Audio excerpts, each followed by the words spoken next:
The American president attends the G7 summit and Putin launches an attack on Ukraine. Coincidence? At the G7 meeting in Canada, Donald Trump claimed that removing Russia from the G8 was a mistake, suggesting that the Russia-Ukraine war wouldn't have happened if Russia had remained a member. He implied that Putin took offense, leading him to consider invading Ukraine.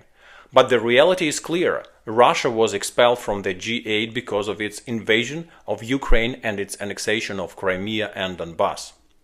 Once again, Trump seems to blame everyone but Putin. During the G7 summit, Russia launched a brutal attack on Kyiv and other Ukrainian cities, killing and wounding civilians, innocent people who had no connection to the war or military or government. Russian army deliberately targeted civilian infrastructure to instill terror. The timing is significant. Putin ordered the assault while the President of the United States was attending the G7 meeting. His goal? To make Trump complicit in his crimes.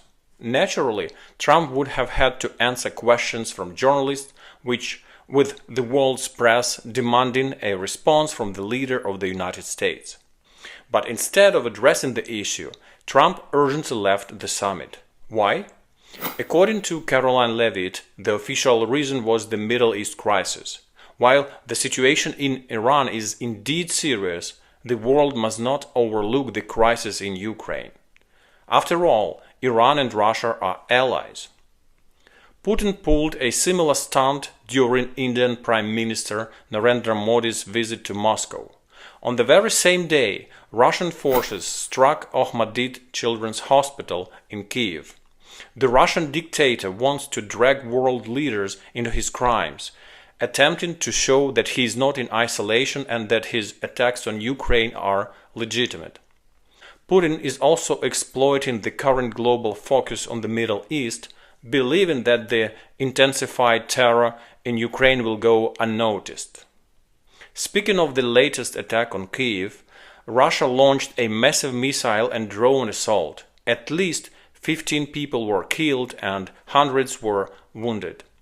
Ukraine's interior minister reported that the country was hit by 440 drones and 32 missiles.